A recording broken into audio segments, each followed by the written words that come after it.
Well, hello and welcome to the College of Engineering Family Orientation Program.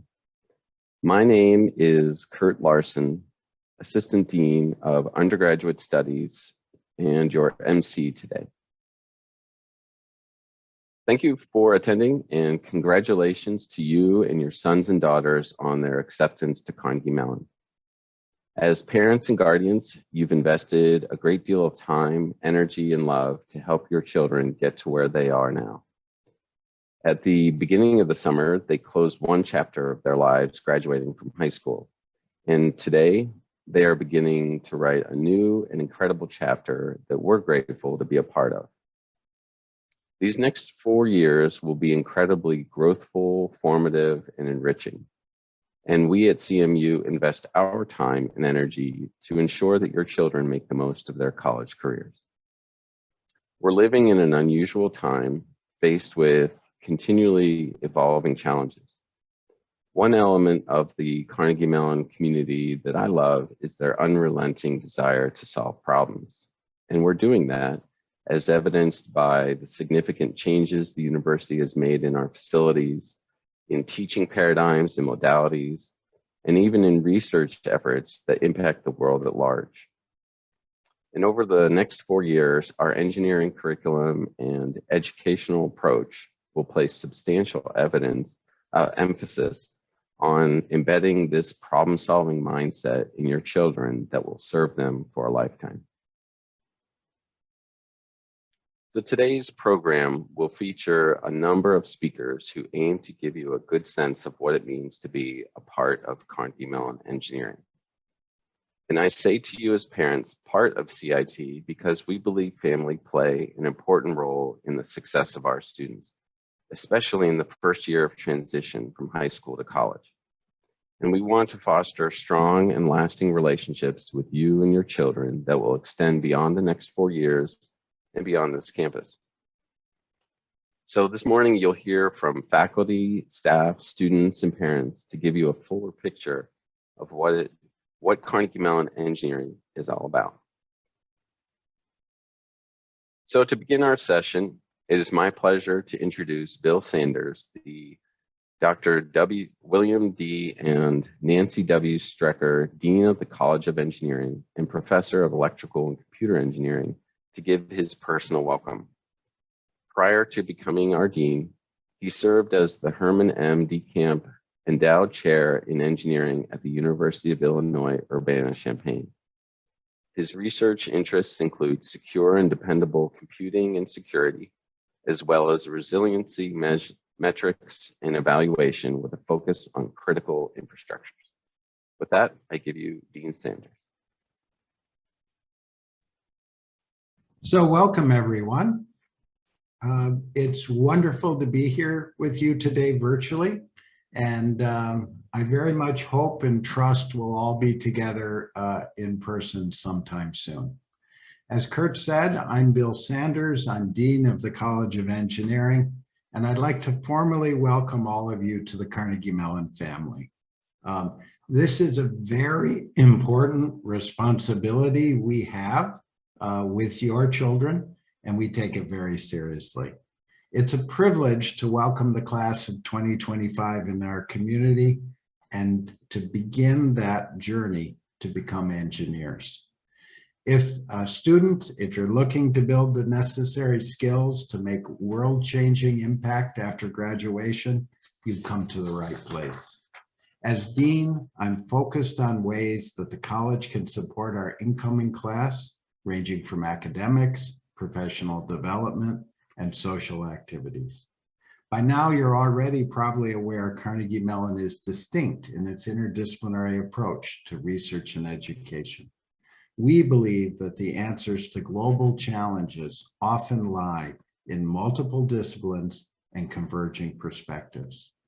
In today's world, the expansion of knowledge has turned to exponential, and the increasing volumes of data challenge the conventional models for working and demand a new model for collaboration.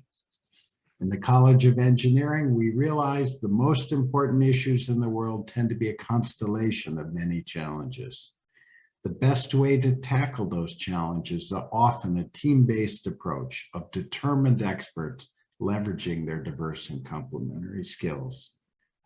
The culture that our students will experience and you students will experience, and the integrated approaches we take to collaboration to solve complex problems are deeply native to CMU.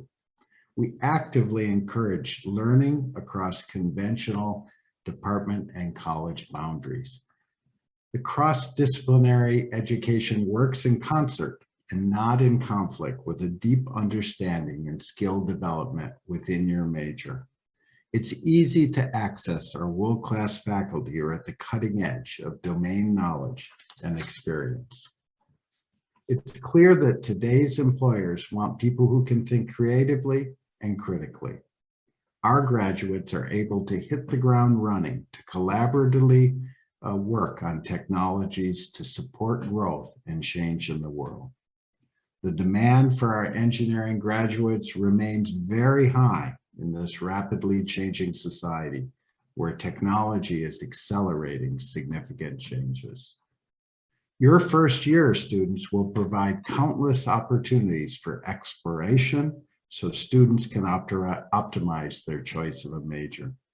My hope is that each student will find something they love doing and use that passion as the divining rod to discover their own path. Students who thrive here are the ones who grab a hold of new experiences in a way that makes sense to them. The experience will look different for every student. Some students will join many clubs, some students just a few. The students who can find their way to what is meaningful for their personal goals are the ones that will thrive at Carnegie Mellon. And there are many and varied opportunities for students to find that route or their niche. Today, you'll hear more about the structure we have in place to help our students stretch and grow at Carnegie Mellon over the next 4 years. This includes a comprehensive web of support resources, as well as opportunities for development inside and outside the classroom. I always look forward to meeting our new class of students. They'll be the future builders of society, armed with the necessary skills to leverage their knowledge and truly impact the world. To the parents, I want to say congratulations. Your student is off to college. Thank you for entrusting us with the important role of guiding their educational journey along a future path of lifelong learning and impact. It's truly an honor, and I'd say it's truly a responsibility we feel to educate your students. Back to you, Kurt. Thank you, Bill. Our next speaker is Dr. Annette Jacobson, Associate Dean for Undergraduate Studies and Faculty in Chemical Engineering. She's also in a unique position to provide multiple perspectives as professor, alumna, dean, and parent of 2 college graduates. With that, I give you Annette Jacobson. Thank you, Kurt. Hello, everyone, parents and students. It's my pleasure to welcome you on behalf of the faculty and staff and our undergraduate studies team as the parents and the students of the class of 2025.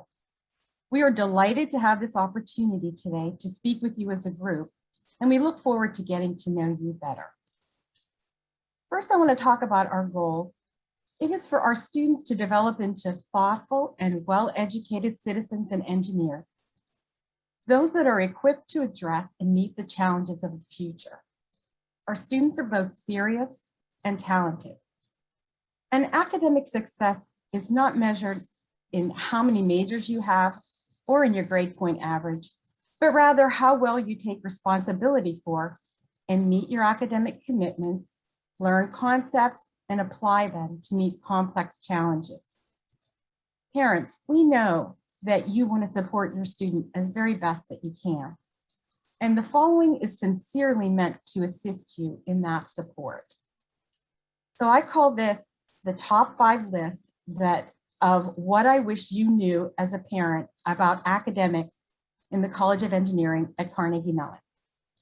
It is based on my own 33 years of experience as both a faculty member and as a parent of 2 daughters of my own who attended college, as well as the combined decades of experience of our faculty, our staff, and our undergraduate studies team. So with that, I will start with number 5.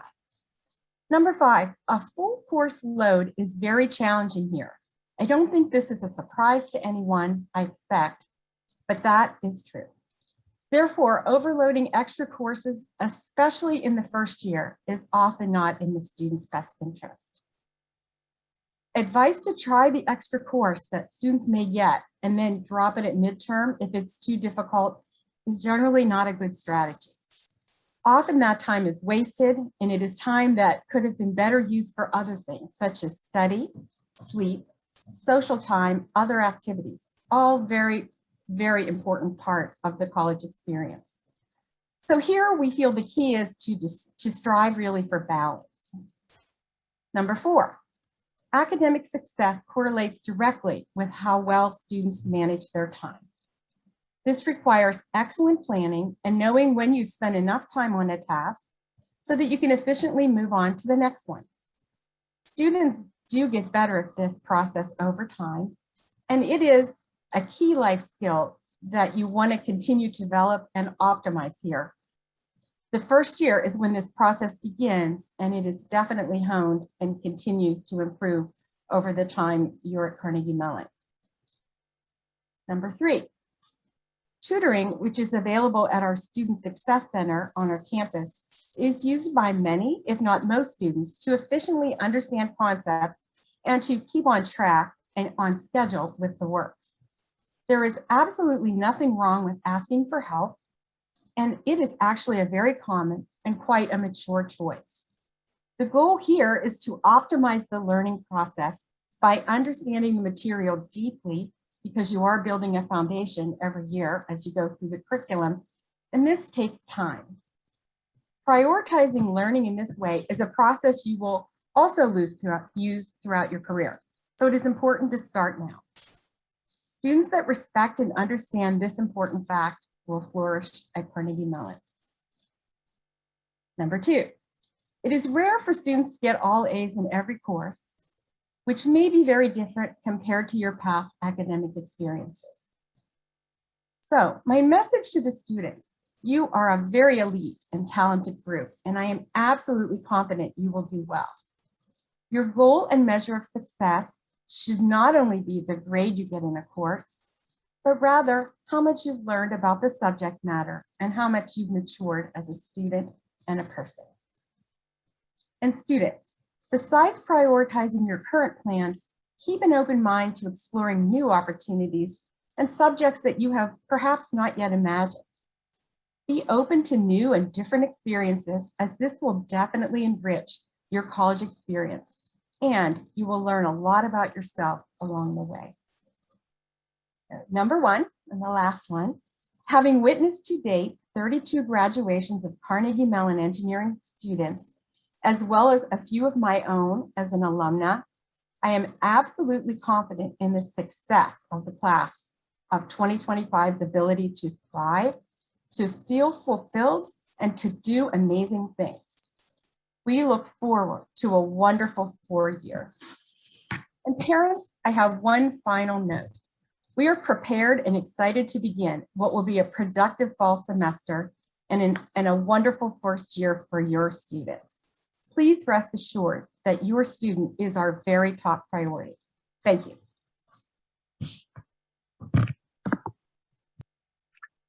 Thank you, Annette.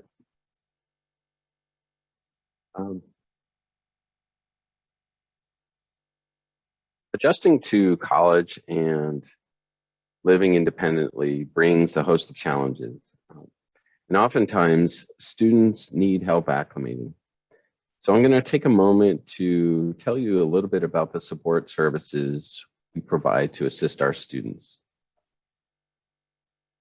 First, we have a comprehensive counseling and psychological services center for those who need additional emotional support, whether it's assistance with medication, getting short-term counseling, adjusting to college life, or establishing a long-term care plan, this office is here to help.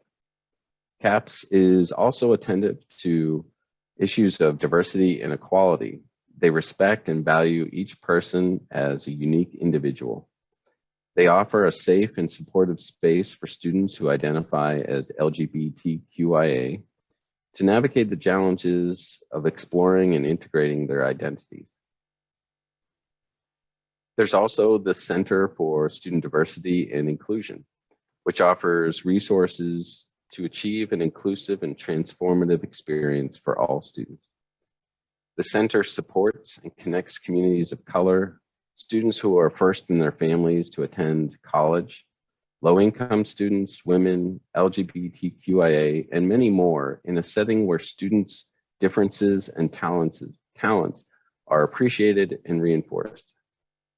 These two centers play an essential role, especially at a time where needs for a safe space are important. Next is the Student Academic Success Center, which offers a full suite of academic assistance.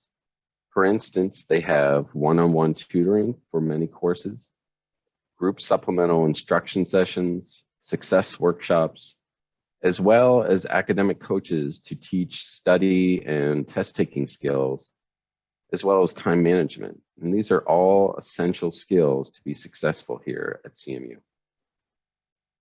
And under this umbrella of services is the Disability Resources Office, which provides short and long-term accommodations for students in need. This center is a pivotal access point, especially as we adjust to new learning models in which students may have greater needs for assistance. And last but not least, there's the Career and Professional Development Center. This comprehensive office provides guidance in areas from career exploration to resume assistance and workshops on networking and interviewing to internships and job placement. There are several representatives specifically assigned just to the College of Engineering. So I hope you're getting a picture of how seriously we take your children's education and well-being. This is especially relevant to the first year, which encompasses new experiences like being away from home, doing laundry for the first time, and making new friends and managing a challenging curriculum. It's a big leap from high school to college, especially in light of the challenges the coronavirus has placed on us all. So to talk a little bit more about our approach to the first year, I'd like to introduce our next speaker, Tracy Boneem, Assistant Dean of Undergraduate Studies. She will talk a little bit more about the first year experience and how this program helps students acclimate. And she'll also help you make sense of the Family Educational Rights and Privacy Act and what that means in terms of fostering a triangular relationship between student, parent, and institution. Tracy. Thanks, Kurt. Hi, everyone. Let me add my welcome to each of you. This is an exciting time, and I'm happy to be sharing this moment with you. As Kurt mentioned, I wanted to talk to you a little bit about a pamphlet that we linked on the Parent Orientation Canvas page. Access to this may require your students' login, and if you have any trouble accessing it, please feel free to reach out to any member of the Undergraduate Studies team.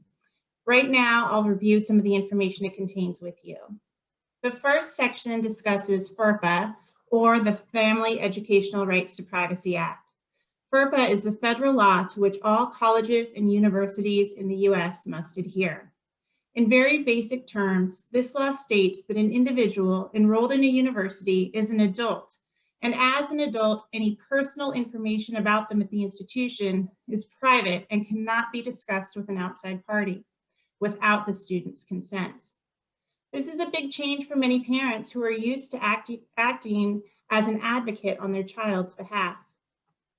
As administrators at the College of Engineering, we encourage students to take responsibility for their education and to embrace the independence that college affords them.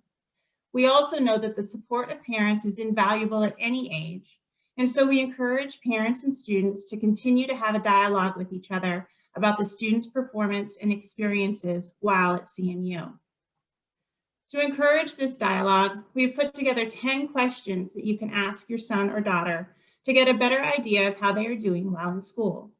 Each question, and this is all contained in the pamphlet, each question is put into context to explain why it is important and how you can follow up with your student to help them surmount any difficulty. These questions are simple, but the answers you receive to them are very important. We also provide you with examples of resources in case you need to direct your student to an on-campus support. At any time, if you are ever concerned about your student, you can always get in touch with a member of the Undergraduate Studies Office, and we can reach out to them. The brochure also talks about our first year experience program. The first year experience comprises a series of events that are held throughout the first year with the goal of helping students to navigate their social, academic, and future professional opportunities as a CIT student. We actually began this program a couple of months ago as we started our virtual conversations with students about building their fall schedules. Our next event will be held during orientation when the entire CIT first year class will participate in our first social event. Our virtual peer advisors, upperclassmen who have been working with the incoming class all summer, have planned a scavenger hunt across campus. Students will work in teams, making new friends and learning about the CMU campus. At the end of the night, the student-designed CIT Class of 2025 t-shirts will be handed out. This will be a great opportunity for the students to forget about schedules and textbooks for an evening and just relax and get to know one another. The applications for our first year advisory board, or FAB, are due today. These can be sent to me and students will be selected and notified by the end of the week. The application is available on the Class of 2025 Canvas site. Throughout the year, this group will work to plan events that are academic, social, and community service-based that allow the Class of 2025 to come together.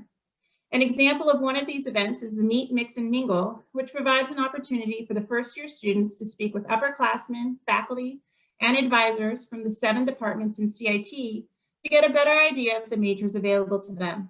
We hold this event in late October, before the freshmen register for the spring, as well as before they declare their majors, which happens in March, so that they have the opportunity to learn more about their options and ask questions specific to their interests and goals before making their decisions. Throughout the year, we will hold various events for students. These cover a variety of topics and are open to all first-year students. Already planned for this fall is our networking night. Local alumni come to campus and share their views on and experiences with networking, answering student questions in a panel format. Students then have the opportunity to ask questions and build their own networks with these professionals. This event will take place in just a few weeks. Also planned is a workshop about getting involved with research. Our undergraduate research office will speak specifically to our CIT first years to educate them on how and when to build their research experience. There will be additional events throughout the year. As I'm sure you can see, CMU is a busy place with a lot to offer. The opportunities available to students to pursue their current interests and discover their new interests are many. The final note I want to leave you with is that we here in the Undergraduate Studies Office are available throughout the year for any student. Please encourage your student to connect with their advisor for any reason. Thank you. Thank you, Tracy. So you've been introduced to a number of key players in our program so far. Let me introduce and mention 2 more members of our undergraduate studies team. First is Dr. Nisha Shukla, a research faculty member in our Engineering Research Accelerator. She also advises a portion of the engineering first-year students. And the glue to our organization who keeps us together is Courtney Bandish, Senior Academic Coordinator. She is the front line managing the logistical and administrative functions of our Undergraduate Studies Office. Elaine Allen serves as the Associate Dean for Diversity, Equity, and Inclusion for CIT, where she is committed to creating a culture of inclusive excellence that enables the entire community to thrive. Elaine is an educator who intentionally works to uplift the voices of and create opportunities for individuals from groups historically marginalized in STEM environments. So the last portion of the program may be the part that resonates most with student and parent alike. Here to share their insights are several current students and parents to provide their perspectives and give you an insider's look into the College of Engineering. So first up, we have Gabriel Mendez Sanders, a sophomore in chemical engineering, and his father, Ignacio Mendez. Hello, everyone. My name is Gabriel Mendez. I'm a rising sophomore in chemical engineering. I was born in Ashland, Oregon, but I grew up in Miami, Florida. Outside of being a student in chemical engineering, I'm also involved in Spirit Racing Systems as a mechanic, which is a buggy team on campus. And for those of you who don't know, buggy is a popular CMU tradition in which various teams race these small aerodynamic engineless vehicles around a course around campus, and we can actually reach speeds up to 40 miles per hour. I am also a Tartan Scholar and a member of SHPE, which is the Society of Hispanic Professional Engineers. I also just finished a summer undergraduate research apprenticeship with Dr. Nisha Shukla, in which I was able to model various amino acids in the body using a computational chem program. And I worked with the modeling program to compare theoretical spectra of these amino acids to experimentally derived ones. I chose Carnegie Mellon because it really does have endless opportunities for you to make your college experience whatever you want it to be. There's no right way or one way to go through CMU. Basically, whatever you want out of your experience, that's what Carnegie Mellon will give you, and it has the support system and resources to make that happen. Whether that's making a new major, club, research project, if you're passionate about your goals, someone here will be too. And now I'm going to let my dad introduce himself. Hello, my name is Ignacio Mendez, and I'm Gabe's dad. I have 3 kids, and Gabriel is the youngest of them all. And my experience with Carnegie Mellon has been really great. It's easy for me because Gabriel is a very independent human being, and he's basically asked me for what he needs in support. But also, I have found that Carnegie Mellon really has supported him in every aspect of his life in ways that are really important. For example, you know, the housing department was able to work with us in reaching some accommodations for him due to dietary restrictions that he has. Also, he mentioned the research that he's doing with Dr. Nisha Shukla, and what a great addition that has been. The buggy team has been loads of fun to watch him engage in that. So aside from the very rigorous academic, which I'm very happy for, because my experience is that in high school, he wasn't being challenged to the level of his intelligence, and Carnegie Mellon has provided that for him academically, where he's being challenged in a way that matches his intensity for scholarship work and education. So for me, it has been really easy.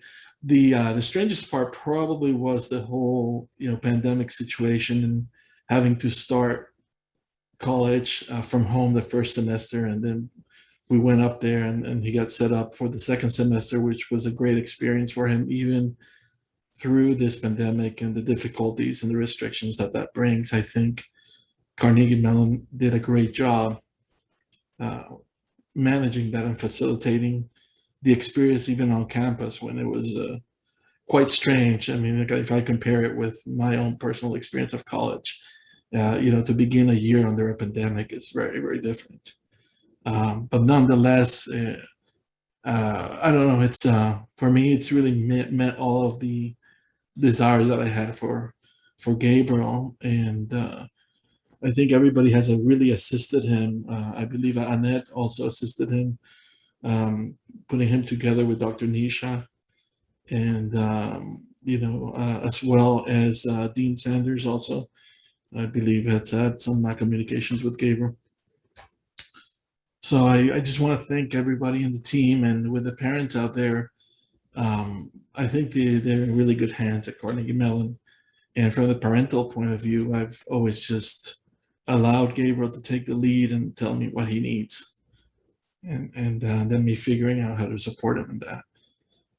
But I've also raised him as a single dad, my 3 kids, so I think it's a little bit easier in a way because he's been very independent. So the transition for us was perhaps smoother. I assume that for other parents that haven't had perhaps kids that have experienced a little bit more independence in their youth. Yeah, I think definitely with the online classes, I was surprised at how easily I was able to engage, especially going from high school online classes where everything just sort of fell apart once the pandemic hit. And then coming into that first semester at Carnegie Mellon, the professors were able to really just hold your attention and use breakout rooms and different things to still get you engaged. And I didn't feel like it impeded my learning at all. Like, it definitely was missing the hands-on experience, which I got a little bit with an in-person lab in spring semester, but I was impressed at how interesting they were able to communicate the different classes and the different concepts, even through a virtual format. And everyone was very easy to reach, you know, like, think of one of the important things, the biggest tip I would give incoming freshmen is something I didn't have to do in high school a lot, but I had to do a lot at Carnegie Mellon, was ask for help. And I think no matter what your question is, what you're confused about, whether it's class related, whether it's financial aid, no one's gonna laugh at you or make fun of you for not knowing something at Carnegie Mellon. And so whether it's a friend, whether it's a professor, a TA, just even a cold email to someone you find online, people will get back to you, people will answer your questions, and if they can't answer it, they'll direct you to someone who can answer it. So I think, especially with classes, going to office hours, recitations, stuff like that is not stuff I was used to from high school, but it's that sort of extra engagement with the professors, with the students around you, that can really help you in the classes when they do get tough, because they definitely do. But you kind of have to take a different approach. Sometimes it's not just about the number of hours you're studying, but how you're doing it. Are you thinking creatively with other students? Are you asking the right questions to professors who can help you? And are you really engaging and hopping on those Zoom calls and stuff? And now with in-person stuff as well. Yeah. So. Well, thank you, Gabe and Ignacio. I appreciate your insight. Next, our second speaker is Katie Warren, senior in mechanical and biomedical engineering, and her mother, Tamara Warren. Hi, everyone. As Dean Larson introduced me, my name is Katie Warren, and I'm a senior studying mechanical and biomedical engineering, and I have a concentration in biomedical devices. I'm from a really small town called New Hope outside of Philly. So it was definitely a very big transition coming to like a bigger school and college, having bigger classes and everything. But I've been able to be involved on campus a lot in a lot of different activities. So I am in Greek life and have a lot of different like executive positions and leadership positions. I'm involved in a lot of philanthropy and volunteering. I also have a couple academic organizations that I'm involved with. So I am a social chair for the Biomedical Engineering Society. So I help run a lot of events, do a lot of mentoring opportunities and outreach opportunities to like incoming freshmen. So you might see more of me if you're in the BME fields. But I'm also involved in buggy, but not the engineering side of it. I do pushing. I also am in Women in Mechie, was in the orchestra, Society of Women Engineers. So CMU has been able to give me a lot of different extracurricular opportunities. So I've been able to meet a lot of people, not just in engineering, but in other departments and majors as well, which has been really nice. With the more career side of of my college experience, I have been involved in a lot of research. So I know last summer I got involved in some research projects in the EPP department. Currently, I am doing research in a mechanical engineering lab. So I have been blessed with a lot of different opportunities from a couple different areas in CIT, which has been really interesting.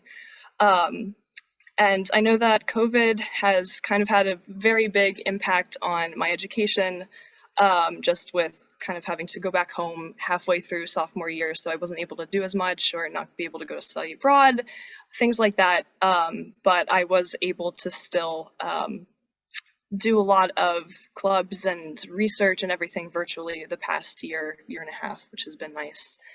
But anyway, why I chose CMU, this was a while ago, it was a couple years since I'm a senior, but my parents told me basically, all right, you have 6 hours away that you can go to college. So I was like, okay, naturally I went 6 hours away on the other side of the state.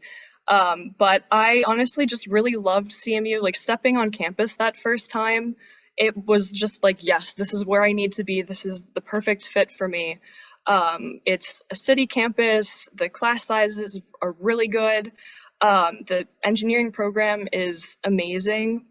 It's exactly what I wanted for with the dual major program, just because I know that I really wanted to be in the biomedical engineering field, but having that being grounded in like a primary major was really awesome for me to have that mechanical engineering focus, so I knew what I wanted to go into concentration wise. I know that CMU is also really dedicated to innovation and has a lot of access to different resources. So knowing that no matter what I wanted to do, there would always be like some faculty or professor or some other student doing something that I wanted, to do, and be able to reach out to them and network and get that extra resources to be like, all right, this is what I want to do. How do I get there? Who should I talk to? What programs do I need to look into? Both like in college and outside once I graduate. So that's been really nice. And another part that I really like about CMU is that I know Gabriel before me talked about this too, but everybody is so passionate about what they do. And I know that a lot of people like saying this, but this is like a quote from Andrew Carnegie, but he always says like, my heart is in the work. But I really feel like the student body here really like captures that. Everybody just loves what they do. They're so excited about their majors or things that they like doing outside of their majors and outside of classes. So that's been really nice to be around people who are just as excited about learning and doing things that they really enjoy as I am. So I can pass it over to my mom to talk more about her experience as a parent at CMU. Thank you. Hi, I'm Tamara Warren, Katie's mom, and I also have a son who's also going to be a freshman in the fall, but at a different school. That I find that CMU has been a perfect fit for Katie. She knew it from the get-go, but it's been a perfect fit, and I am appreciative for even being here, honored to represent and talk as a parent. My son, Thomas, is a freshman, but he chose Drexel. It was closer, but also engineering. So I feel I can speak from the engineering also. CMU, I've known from the get-go how high caliber and excellent it is. My father was a metallurgical engineer, and we grew up in Monroeville, so a suburb of Pittsburgh. So I've always known of CMU, so I was thrilled when my daughter really took to CMU.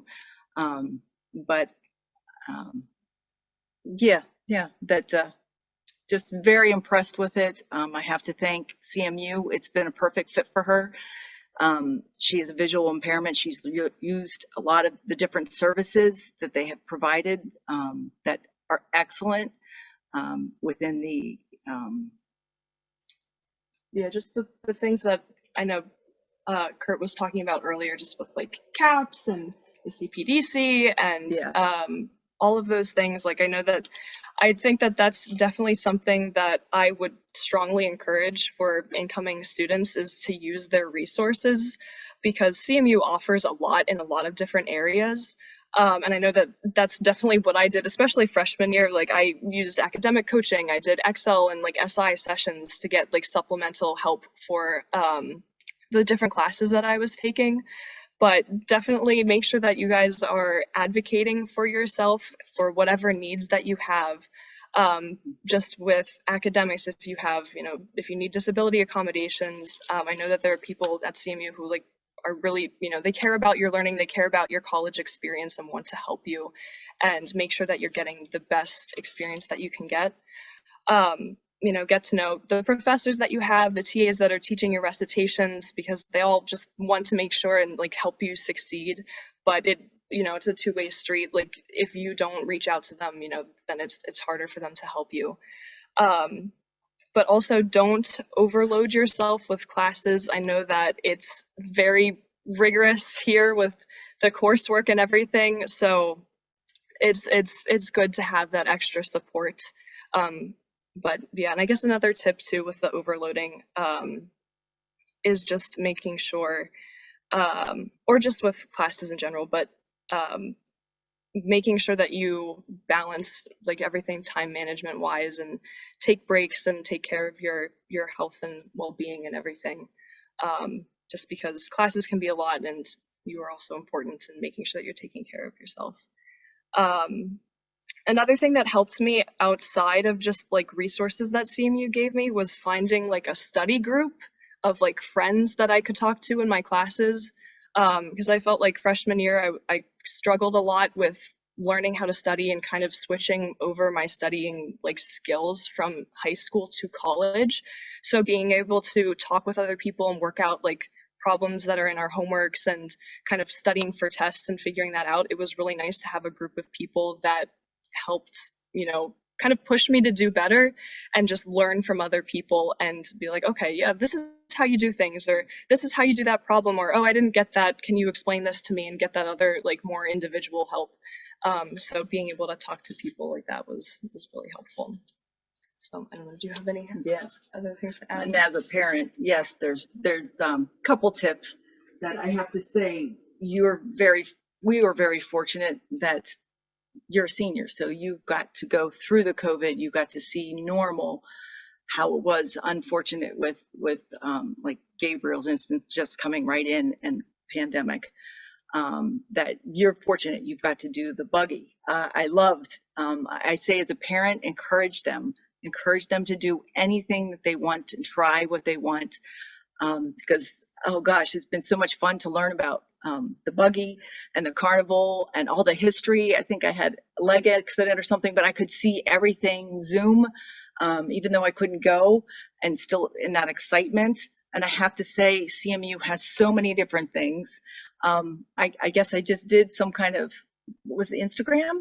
The texting? Anyway, but I won a nice book on this, on how to design world-class engineering. Anyway, I just say they have so much. There's actual to connect. There's Zooms, webinars that even parents can connect with in any field. I mean, we own a manufacturing, so it was great to see someone in manufacturing or the neuroscience, the brain, that the parents can get involved in different ways too. But again, the tips: listen, and listen again to your child, and ask them questions. I find at least connect once a week by a phone if you can, and find out more what's going on in the week. And when you get a chance and you think of them, you do some nice texts. Oh, I hope that went well. Maybe you can tell me later that a lot of nice texts. Oh, take advantage of the care package, the welcoming, in the way of something surprise for them, or that they might need. Oh gosh, if it's a snack or something Yeah. and you send it. Yeah, I feel Um, like just being engaged and showing that support and just knowing that, if, even though we're not there at home, just knowing that like my mom has been still thinking Yeah. about me and supporting me and just kind of like being my cheerleader on the sidelines has been nice. So Not out of mind, not out of heart, exactly. even though you're out of sight. Yep. Which leads me to a cute, I don't know if parents want to do this or not Don't know. because it's a learning curve. The 360 app, I have a 360 app. And as a parent, I was nervous at the beginning. It just tracks your location. And I'm not a helicopter parent, but I did do a little too much at the freshman year where I saw, oh my gosh, she's somewhere at 2:30, 3 o'clock on campus in the morning. And I ended up going, Katie, I'm sorry, but can you tell me where you are? It's on campus. And you're like, Mom, It's the library. well, it's a library. It's Hunt Library. Yeah. And when I grew up and went to school, it's actually Yeah. you couldn't stay in the library all night. So anyway, fun thing is you don't need to helicopter, but But still show your support and, Yes. and what your child is doing. And yes, so, and there's so many opportunities. I'm very honored that you guys have partaken so much. thank you. Well, thank you, Katie and Tamara. I appreciate your insight.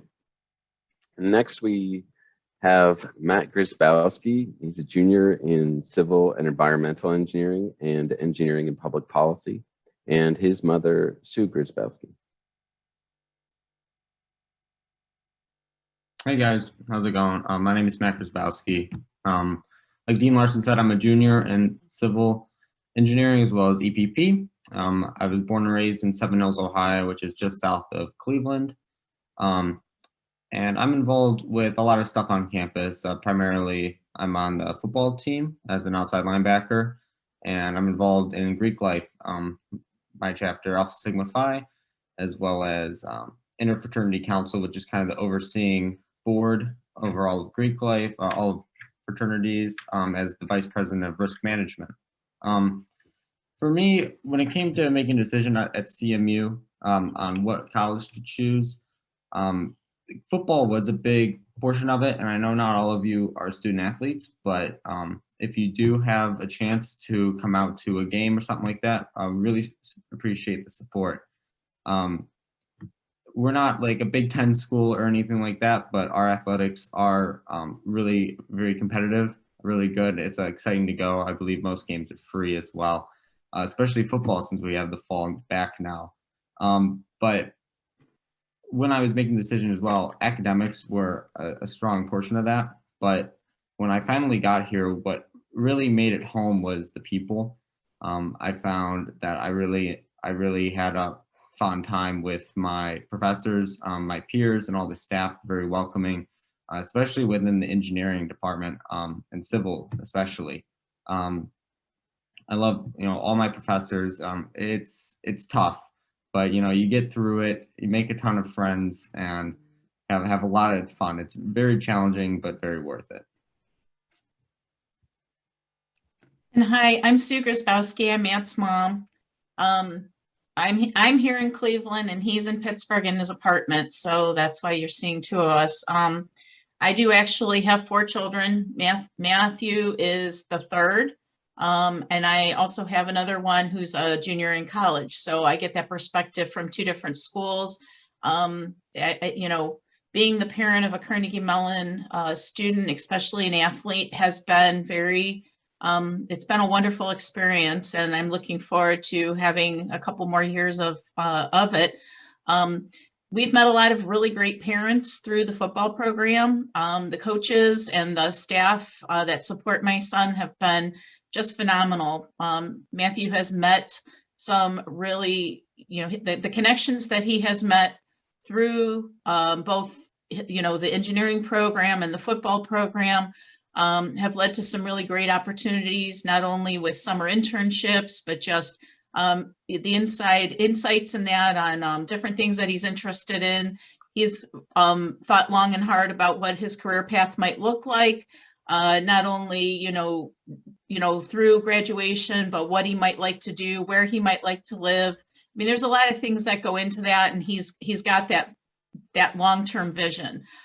So, that's one nugget of wisdom, I guess, I give to you parents is, not only to encourage, I mean, here your children are just starting their, their college experience, but it doesn't just end after those 4 years or those 5 years, whatever they choose, because a lot of kids decide to go right on for a master's after that, or they're double majoring. And so therefore it becomes a 5th-year experience.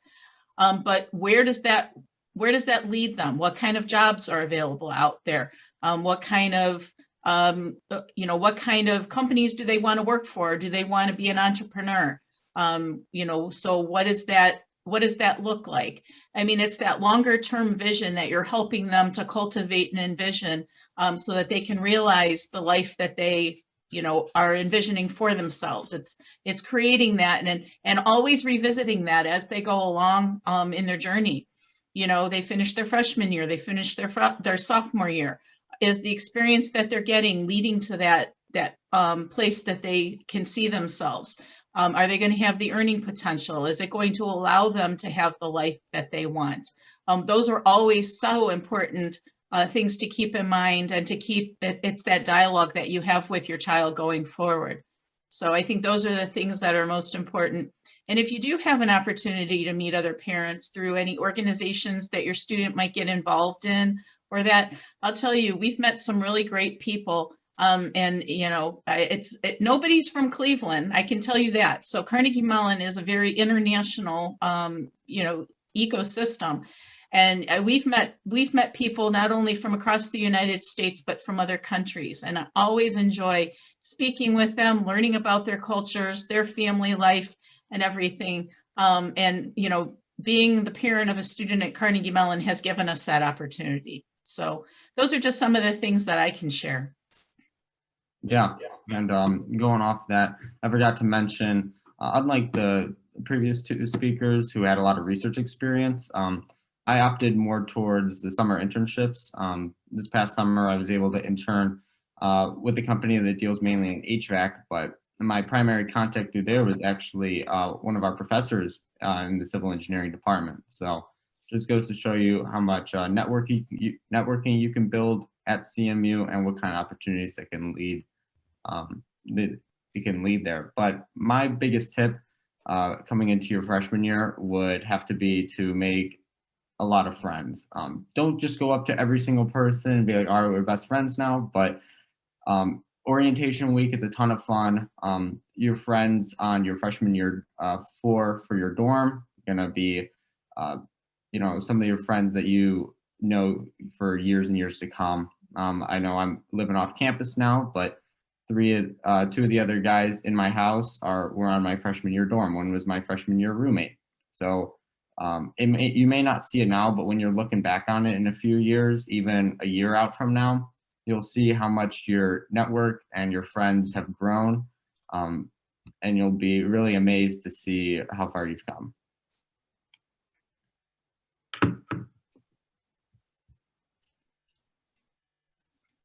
Well, great. Thank you, Matt and Sue. Appreciate your insights. Last but not least, we have Anisha Neelakantan, junior in electrical and computer engineering, and her mother, Arathi Neelakantan.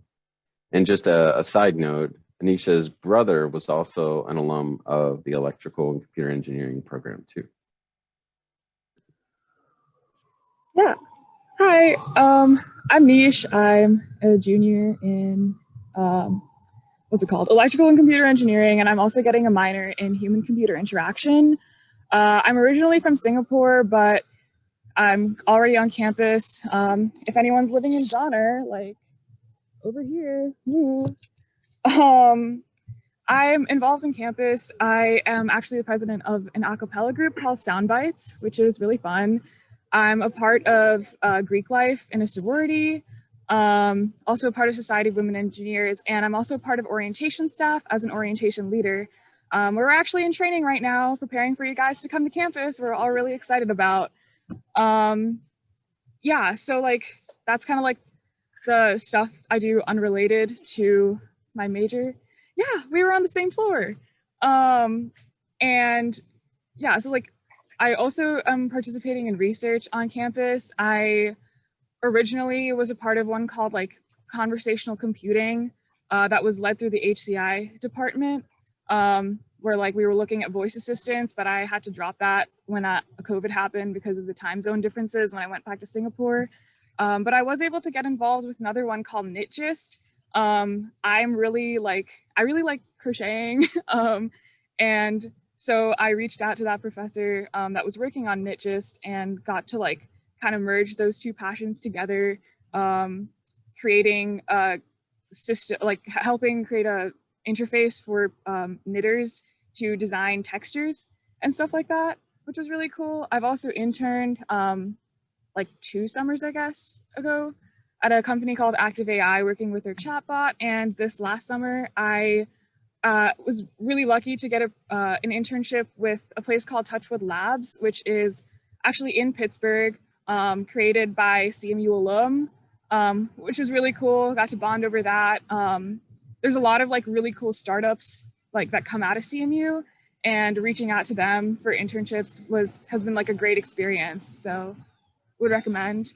Also part of the reason I wanted to come to CMU was that startup environment around the interdisciplinary focus. I was very intentional that I wanted to be a part of the HCI department as well as ECE. Like the reason I wanted to do ECE was because I felt like it was really applicable to a lot of different like future jobs that I could be taking on. And I really didn't want to focus on like, oh, like fintech versus like just sole research. And I think CMU has really great opportunities with that. A lot of research and hands-on experience. I actually didn't want to come to CMU originally because my brother went here and I didn't want to be a part of that. But the environment, the collaboration, and like the types of opportunities that you get working with professors and exploring your own interests over your time got me to the point where I actually applied ED. So I love it here. I'll pass it on to my mom. Hi, good morning. My name is Aarti, and I was there last week at Pittsburgh visiting my daughter. Hadn't seen her in 7 months because of the pandemic. She couldn't fly out. And also she had an internship in Pittsburgh. So I just came to New York, heading back to Singapore. We are 10,000 miles away. So to all the other parents who are not in driving distance and ready to drop in over the weekend in Pittsburgh, it has not been easy, but it's not been tough because you will realize after a few weeks or months that your child is happy. And at the end of the day, that's what matters. So with my older son having graduated from CMU and also done his master's from there, I've been associated with CMU from 2012 when he got his ED. So it's been 8+ years association with CMU, and it's been wonderful. So academically, my husband and I don't worry so much about the course load. We knew it's going to be tough, but then you also know that the college helps these kids work hard and be successful. So socially, it's been great for both. She calls herself Niche, so it's Niche and my son Nikhil. They've been able to make friends easily, but given the situation of the pandemic, so probably the freshmen will take a little bit more time. But rest assured, they do make friends. The connects are amazing. When Anisha came in as a freshman, we were still buying stuff for the college dorm, and she had about 15 people talking to her in Bed Bath and Target and every other place because the kids had connected on social media. Unlike us parents, I mean, I shouldn't say unlike us because I'm a little bit slow on the uptake on the internet. So yeah, you can connect to the kid. Tips for freshman parents who are really far away, the other side of the world, far away from America, and even in the US, who are not in accessible locations to CMU, to Pittsburgh. I would say, yes, keep in touch, definitely. Try and call your kids, I would say every day, but then they'll pick up the phone once a week.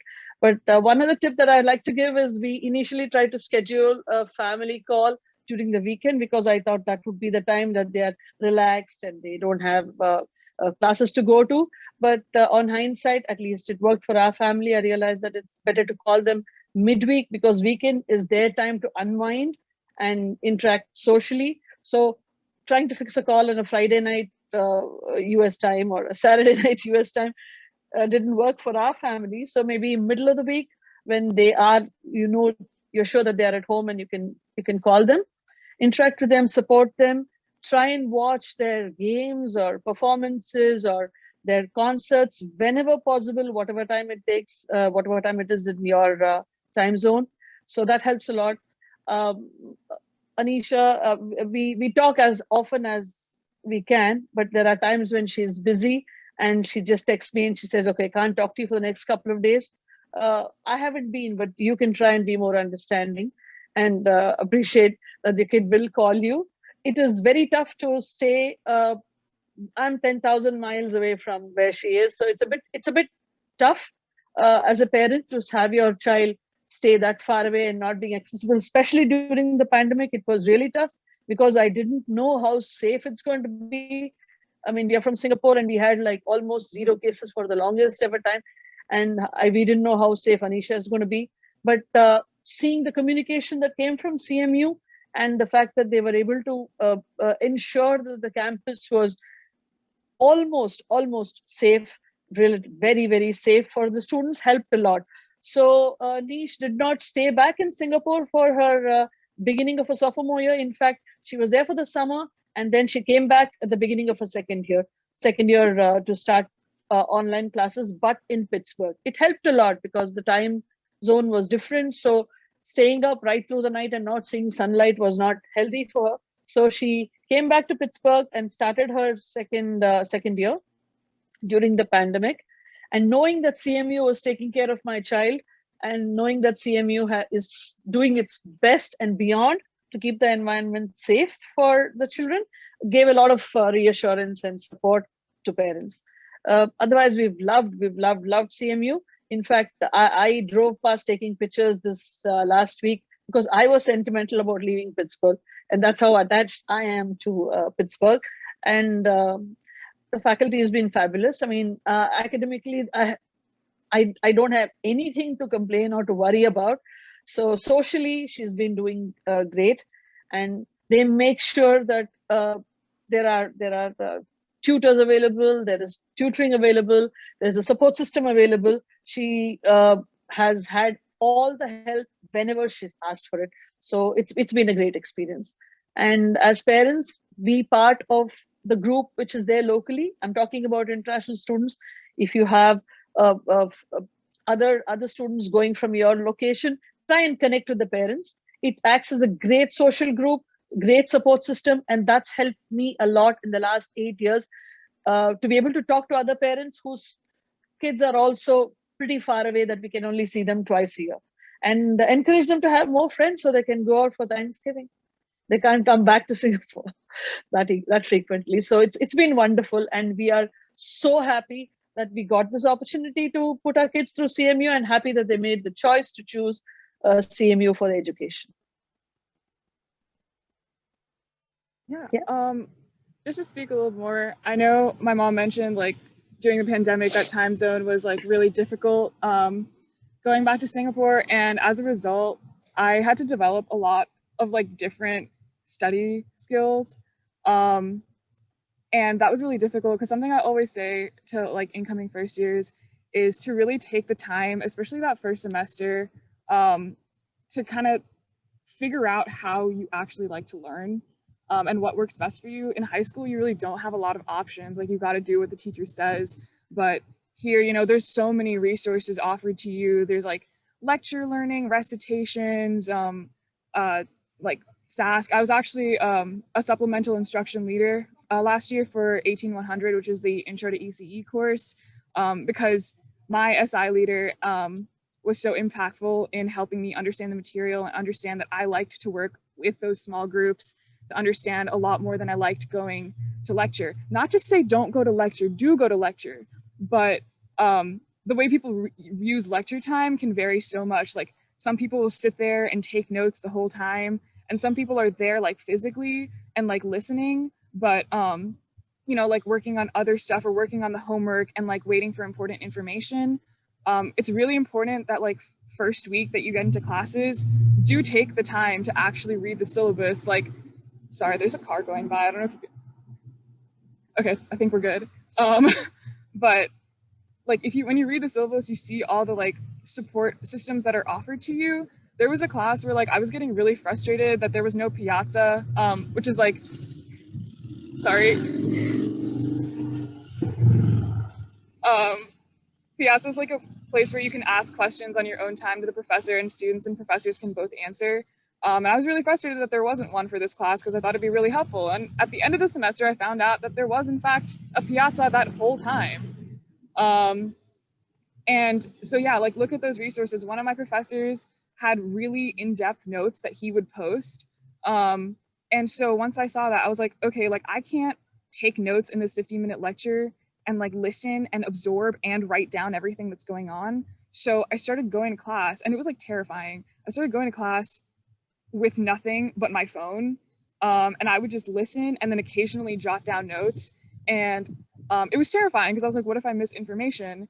And it took a little getting used to, but I found out that I really like learning that way. So take the time, figure out what works best for you. Go to, I think someone else was speaking about having study groups. I think that's a great way to make friends. I made a lot of my friends through SI when I used to go. I'm going to be a TA for Intro to Computer Systems in the fall, and we're going to be doing small groups like in 18100, and that's going to be really cool. You get like one TA for like 5 kids, and you get to build those connections that way. So school and friends kind of intermingle, which is really fun. So yeah, that's my piece of advice. I don't know if my mom wants to say anything else, but No, we're good. Good. All the very best, and look forward to welcoming you to CMU. Enjoy. So thank you, Nish and Arati, for your insights. Nish, I'm particularly appreciative because I know when she said she's doing training for orientation, she's literally doing training right now. And so luckily she was able to step out for a bit to give us her insights. And I want to thank all the students and parents for taking the time to share your stories with us. I'm grateful for those perspectives. Now we have a little bit of time left that we can dedicate to some questions that you might have. So we're going to open up the Q&A portion of the Zoom webinar. And I'm going to do my best to moderate some of these questions and allow panelists, our speakers, to give some insight to them. So someone was asking about the professor involved in the knitting. Can someone comment on that? oh yeah, sorry, I was just typing a reply, but I think the main professor that it was under was Professor Scott Hudson, but the lead researcher was Megan Hoffman, who's a PhD student. She's amazing. I think the project is actually now completed, but they're doing similar kind of like graph based texture finding continuing forward. So definitely reach out. Just sorry, one more thing to add on to that. EC, if you're looking for ECE research, there's a student project tracker through the ECE department. If you search that into Google, you should be able to find it and sign in. I found this particular project with this professor by searching independent study in human-computer interaction, and then you get a list of like all the projects open for the semester. So, yeah. Thank you. There was a question, how do we find out what textbooks to buy? Anyone want to comment on what they found most successful?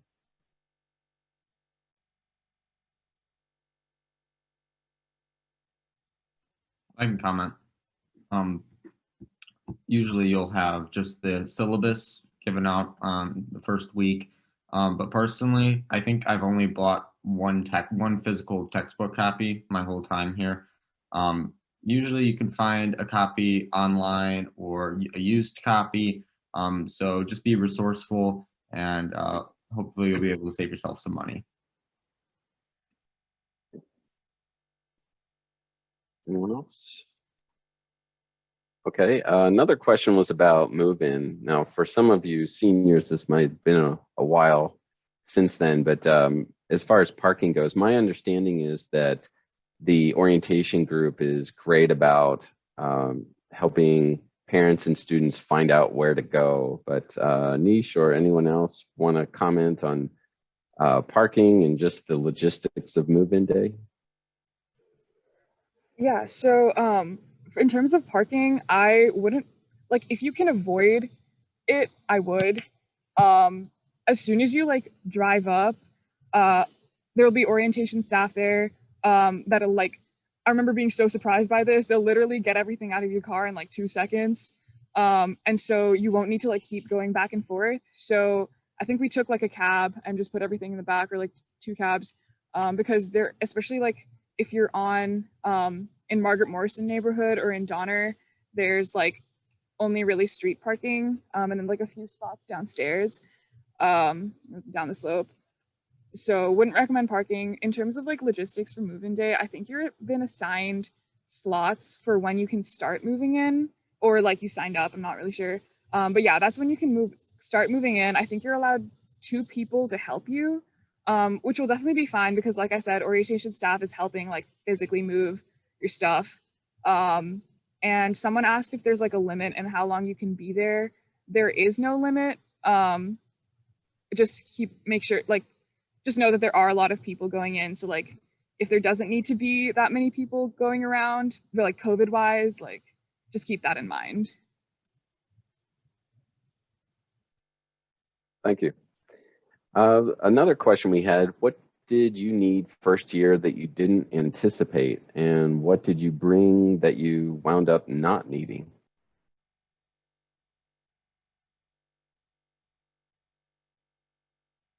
Any input?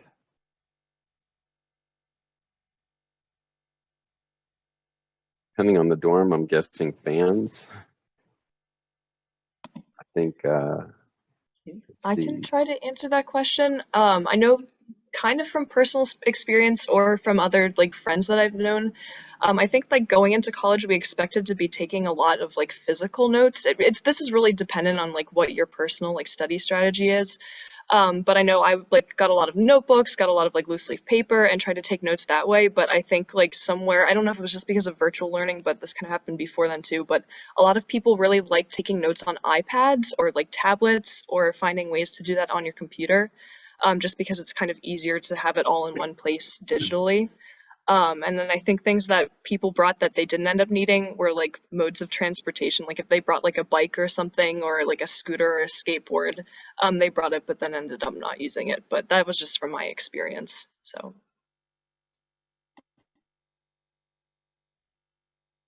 Yeah, I would say bikes are pretty popular. I see a growing list of the electronic e-bikes and scooters, but the classes now, instead of in years past, it was a 10-minute break between classes. Now it's 15 minutes. And so that gives students a lot of time to get from class to class. And even though I wish I could say we have 75-degree weather all year round, this is Pittsburgh, so there are some days that get pretty cold, but luckily the geography of the campus is set that it's possible to navigate almost entirely across the campus indoors. If you maybe partner up with an upperclassman who can help you navigate, but in time you'll find ways that you can get from classroom to classroom, different buildings, with very little exposure to the outdoors if that's not of interest to you. So that's just a little insight from my perspective. Now there's another question. How do engineering students decide on their engineering intro class, and what was everyone's experience with that? So I'll start us off with that. Students are counseled through the summer before their freshman year, and we help them understand what those engineering courses are and how they may align with their interests, and also inform them that students have the opportunity to take 2 different intro engineering courses in their first year.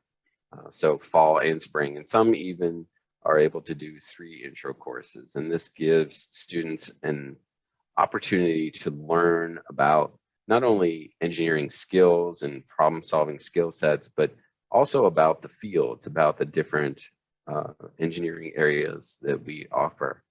But that's not the only method for students to explore programs. We do a lot of one-on-one advising with our faculty, staff, first-year advising. We also have information sessions where departments will provide an overview of what these fields are and what the intro courses are like. Students have had access to our virtual peer advisors. So these are trained upperclassmen over the summer to get some insight from them. But there was also the question of, what's everyone's experience with that? So I'm going to segue to some of the upperclassmen to talk about their experience. Just know that these intro courses evolve continually, and so some of the experiences they may talk about will be different than what our current first years will experience in terms of like projects, the different types of modalities they have. So with that, anyone want to chime in about their first year intro course?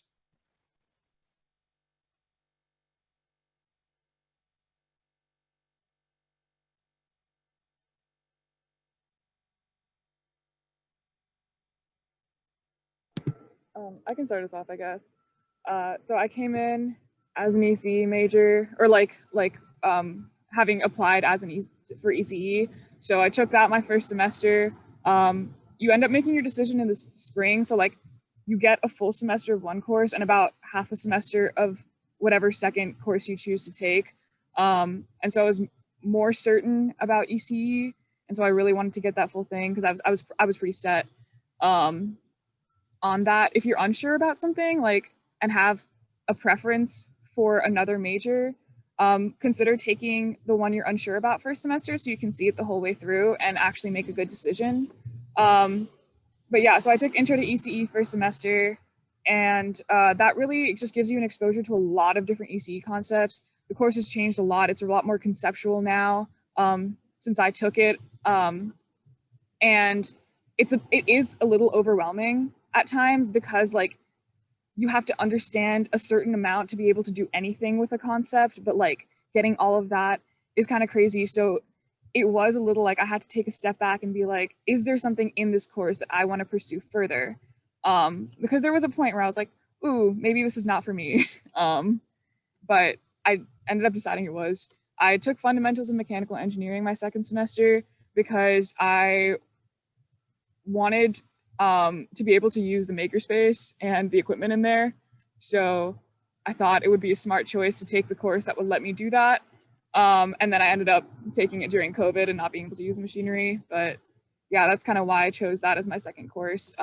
If you don't care about using the makerspace, some people a lot of ECE majors like to explore MatSci as an intro course just for something totally different and also kind of useful. So yeah. Oh wait, sorry. There's one more thing to add on to that. Look at the research projects to see if you like it's hard to judge just on concepts whether you like a subject. So look at the research projects that are being done, even if you're not applying to them. See if those things interest you. If it does interest you, good. If it doesn't, probably not a field you want to work in. Yeah, I can give my 2 cents. Like Niche, I came in knowing that I wanted to do civil. So I took the Intro to Civil course in the fall. And then when it came to the spring, at the end, it was towards the end of freshman fall that all the other professors from every other major came in to kind of give their intro pitch about their major. So it was right around registration time. So it was pretty cool to see all the other majors. You can really take any other intro course you want, but if you do have an additional major in mind, maybe unlike me, maybe you do want to switch majors. I was just interested in an additional major. A lot of my friends were doing EPP. I had an interest in it and thought that I wanted to do it, so I was more driven towards it. But if you're pretty set on just doing one, take one that you think would be pretty fun, and maybe one that might be a little bit easier because lessen the load in the spring. You know, some of them can be more challenging than others.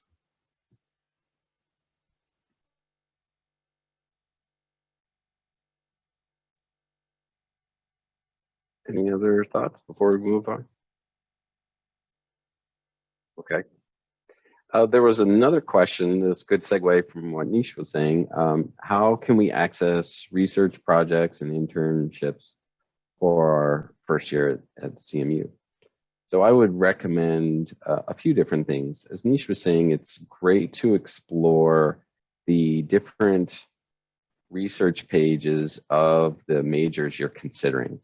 So if you were to just do a simple Google, let's say ECE CMU research, you will find a particular page just on the research projects that are going on in the electrical and computer engineering department. And each of the different departments on their main website have a link to their research. And you can explore them by area and by topic or by faculty member and see what each of the faculty members are doing and see if there are topics that are of interest to you. We're a pretty close-knit small community here. I think our faculty to student to faculty ratio is something like 12-1. So the access to faculty is pretty easy. In fact, our engineering courses are taught by engineering faculty, the lectures, so that you will have a lot of in-person interaction with them. They'll have office hours as well. But you can find some of these research topics online and then just send them an email and express interest and see if there are opportunities for you to do research with them, maybe for credit over the academic year, or maybe depending on what compensation cycles they have, even for pay during the summer. And as far as internships go, we had mentioned earlier the Career and Professional Development Center. You'll be hearing from them during orientation week and those specific representatives just for CIT. So definitely get connected with them, get connected with the center and all the different services they offer, from if you have a resume, how to polish it, if you don't have a resume, how to build one from scratch, and to learn about the different job fairs that we have throughout the academic year, from big full-time positions to internships, tech, business, startups. There's all kinds of different job fairs that you can avail yourself of. And getting connected to your departments, getting connected to student organizations that are in the field of interest you have are great ways to build your network. And it's through those networking opportunities that you might also find internship possibilities. So don't limit yourself to just one sort of modality in looking for internships, research, so on. Okay, so we're coming to the close of our program. So I have a few final notes that I'd like to share with you all. So just some housekeeping notes first. As your sons and daughters know, we held a t-shirt design contest this summer. Each year we have students decide what their engineering cohort's t-shirt is going to look like. And we had a lot of great submissions this year. And I'm happy to announce the winning design was by Victoria Nguyen. I'm not sure if she's online, but congratulations to her. And thank you to all the students who took the time to submit their designs and show off their creativity. And thanks to all the students who voted as well. So we'll be distributing these t-shirts during orientation, so stay tuned for that. Also, if you look at the orientation schedule, you'll see for this week that Thursday afternoon, there are a number of departmental info sessions. So we talked a little bit about ways that you can learn about those different majors. what we recommend, since you can't attend all of them at once, we recommend that you choose departments that are different than the introductory engineering course that you're taking in the fall. This way you can maximize your opportunities. So for example, if you're taking the Intro to Civil Engineering course, maybe look at the Mechanical Engineering or Material Science info sections. So just check the orientation schedule in the CMU events apps for more details. Also, we'll be having advising appointments throughout the week. So check with your advisor about how to schedule appointments. And if your schedule isn't complete, please make an appointment with them to finalize that. If you have finished your schedule, it is final, but you have maybe some non-urgent questions or just want to chat to get to know us, let's wait until the busyness of orientation week subsides, and we'll have more time to get to know each other. And this will give us an opportunity to focus on those who still need to finish some of that scheduling. Okay, so we are at the close of our program, and I want to thank you all for attending our session, and I want to give a sincere thank you to all of our speakers for adjusting their schedules and making time to share their stories with you. So my hope is that this was an informative session for you and instilled a feeling of encouragement about entrusting your children with us.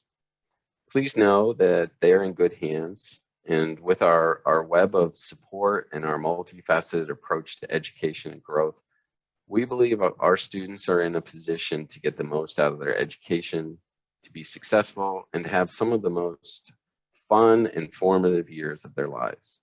So thank you again, and have a great day.